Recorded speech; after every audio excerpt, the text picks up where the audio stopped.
Disclaimer, gambling involves risk. Please only gamble with funds that you can comfortably afford to lose. All bets mentioned on the show are simply opinion. We cannot be held responsible for any loss that may be incurred as a result of gambling. Be sure to set loss limits and stick to them. Make sure to read and understand your state's gambling laws and adhere to them. A lot of gamblers out there, man. What else can we bet on? The thrill of victory. Let's get ready to gamble responsibly.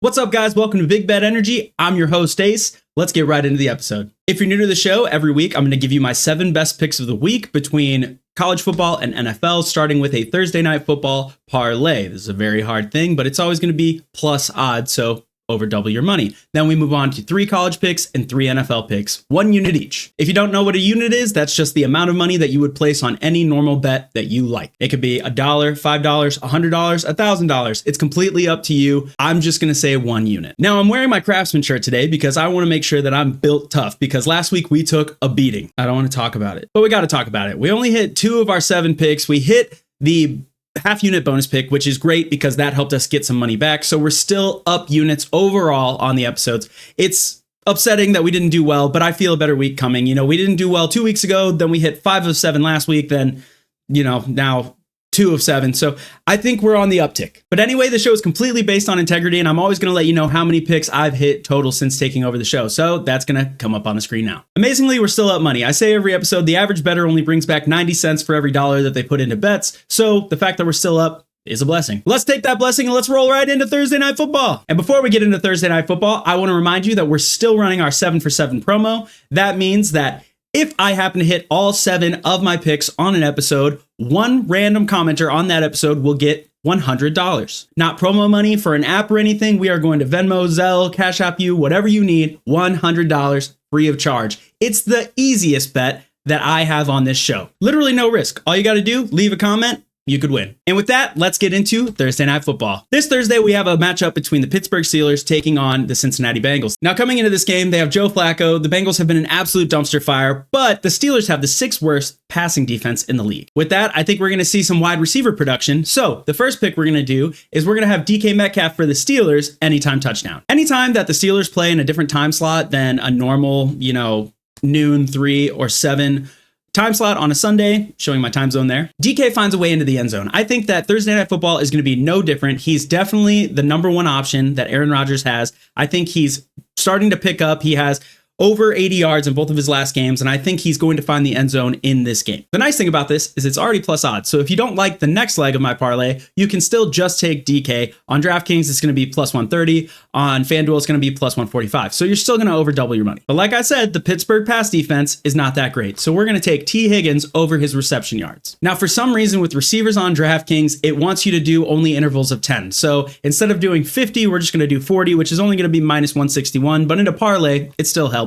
But on FanDuel, you get minus 114 odds for over 45.5, which is close to the line that you're going to find if you're on Underdog or Prize Picks or one of those DFS apps. But this is only going to count as 1 of my 7 picks. On Thursday Night Football, I always do a parlay. That parlay is 1 pick. So if you're on Draftkings, this parlay is going to be plus 268. If you're on FanDuel, it's going to be plus 315. Obviously, I would take FanDuel. It's better odds. We're only doing 2 picks this week, only 2 legs, and we're not touching the spread, money line, or under over. But I like these. I think that it's going to be mostly a passing game. I don't think Chase Brown is going to get a lot of yards. I don't think Jalen Warren is going to get a lot of yards, but I do think that these quarterbacks are going to have a decent game. Also, a little sleeper pick, Joe Flacco over his passing attempts. That's probably pretty safe, but I'm not going to put it on. And we always like to move chronologically, so we're going to move over to Saturday and let's talk college football. Now, I always do my picks off vibes, numbers, or research. And right now, I want to go off vibes because I did a bunch of numbers and research and it didn't work last week. So let's just talk about it. Game 1, I have LSU playing Vandy, and I have the under on total points here. LSU has an absolutely stout defense. Vandy has a decent enough defense with a good offense, but I think that because LSU is going to be stifling, I don't think that Vandy is going to get that much going. LSU has Garrett Nussmeier, who's in the Heisman race, but he's injured right now. So I don't think that their offense is going to light up the scoreboard. With that, at 48 points, I think each team scores under 24 points. I think probably LSU pulls this one out. I could see Vandy as an underdog, but we're going to take the total points and we're going to take the under. I would take it on DraftKings because that's going to be minus 12 as opposed to the FanDuel minus 115. better odds. I wonder what Diego Pavia and Theo Vaughn bet on this game. The second game I want to talk about on college football is going to be Arkansas to cover the spread against Texas A&M. This SEC matchup comes with two high-powered offenses that have pretty porous defenses. Texas A&M's defense is definitely better. Now, I could see Arkansas pulling off the upset against A&M this week. I think A&M is ranked very high because of opponents they've beat, but I don't think that they're as good as their ranking says. I think Arkansas could pull it off, but I'm not going to put that. I'm just going to put the spread, and I'm going to say that it's at 7.5. That means as long as they lose by a touchdown or less, we're good to go. Woo, pig! All right, the third game that we're going to take, we're going to go over to a Big Ten matchup against my least favorite school, Notre Dame. USC is taking on Notre Dame this week. USC coming off of a narrow loss to Illinois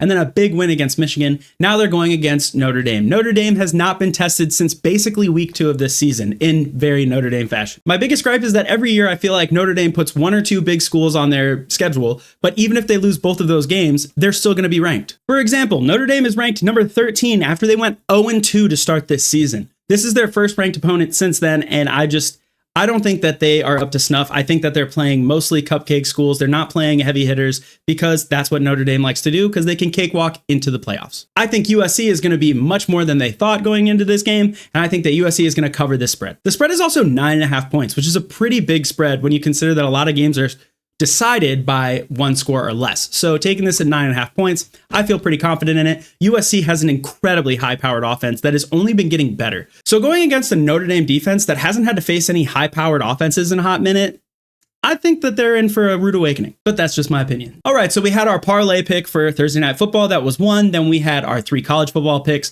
So we're up to 4 picks. Let's talk about our last 3 that are all going to be NFL this Sunday. The first pick I have is going to be the Carolina Panthers taking on the Jets, and I have the Panthers to cover the spread. The Jets had a net negative 10 pass yards last week.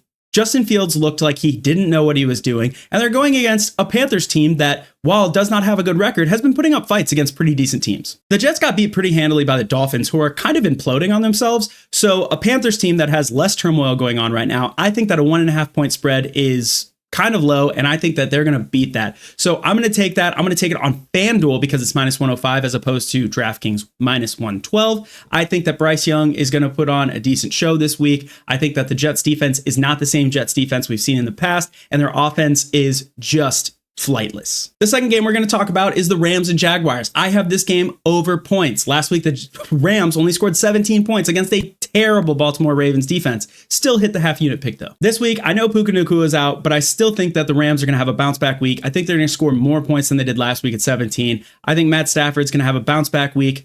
It's going to look better. Also, the Jaguars, they were starting to put up points than last week. Did not. They had a tough game, a tough loss against the Seahawks. I think that they're also looking for a bounce back. Both of these defenses play pretty well, but I think the offenses are going to have enough to get over the 44.5 over under. We're taking the over on this one. I trust Matt Stafford and Trevor Lawrence. The third one is going to be a little bit of a surprise. This one is going to be plus odds because I'm taking the Cowboys money line against the Washington Commanders. The Washington Commanders just got Jaden Daniels back. The offense didn't look as crisp as it did before he got injured, coming into a game where the Cowboys are playing some of their best offensive ball in recent history. Their defense is playing poorly. I think this could be a high scoring game, but that has the over under at a very high number. So instead, I think the Cowboys are going to pull off an upset. This is already going to be a very close game, but to play it at AT&T, I just think that they're going to have a competitive edge. They're looking to finally get another dub in their win column. With Washington coming off of a pretty bad loss, I could see them taking advantage this week, especially in a big heated rivalry. And the craziness is that if you take this on DraftKings, you get plus 114 odds. So you're going to over double your money, as well as even if you did it on FanDuel, say you don't have DraftKings for whatever reason, you still get plus 108. So either app that you're using it on, you are doubling your money if you take this. But I feel it. It's my opinion. All right, that brings us to our last pick, which does not count towards the 7. So the previous 7, the one for the Thursday night parlay, then the 3 college football, 3 NFL. If all 7 of those hit, then one random commenter gets $100. But this last pick is going to be our half unit fun pick, which I just enjoy doing every week. The half unit fun pick is something that we're only going to put half of a unit on, obviously, but I'm taking an alternate spread or maybe a big upset, something that's going to be plus odds. It's obviously more unlikely to happen because of those odds, so that's why it's a half unit. This week, I have the Raiders to cover an 8.5 point spread against the Kansas City Chiefs. Now, the Chiefs are 11.5 point favorites going into this week, but the last 3 times that the Raiders and Chiefs met up, it was a 1-score affair. So going into this, the maximum amount of points that you can score at one time is 8 points. So I'm going to take it at 8.5. I think that they can get under there. I think it could end up in a 1-score game. Growing up as a Vikings fan, even in the seasons where we were terrible, going to play against the Lions, the Bears, or the Packers, my dad always say, hey, when it comes to rivalries, records are out the window. I think that's exactly what this comes down to. These are two teams that genuinely hate each other. Even if they're new players on the team, you join one of these teams and you just hate the other one. If you join the Chiefs, you hate the Raiders, man. You just don't like them. So I think that this is going to be a pretty personal affair, and I could definitely see this being a 1-score affair. So if that happens, we double our money. If any of the other 7 picks miss, then this half unit could win us some money back. So this is like my microdosing of chasing my bets, but I do it beforehand, so I don't have a problem. For this one, I'd take it on FanDuel because you get plus 130, but even on Draftkings, it's plus 126. It's not going to be that much of a difference. So either way, you're pretty safe.